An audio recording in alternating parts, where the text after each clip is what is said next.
Bangladesh premier লিগের একাদশ আসরের শুরু থেকেই বড় রানের দেখা মিলছে। আজ মঙ্গলবার আসরের তৃতীয় ম্যাচে হয়েছে বাংলাদেশের হয়ে কোনো ব্যাটারের দ্রুততম 50 রেকর্ডও। 203 রানের বড় সংগ্রহ করে চিটাগাং কিংসকে 37 রানে হারিয়েছে খুলনা টাইগার্স।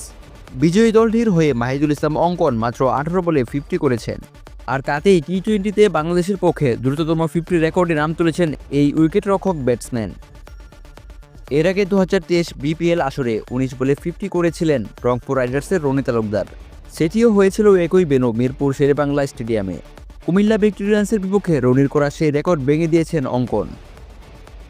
এদিন শেষ পর্যন্ত 22 বলে 1-4 ও 6 ছক্কায় 59 রানে অপরাজিত ছিলেন অঙ্কন।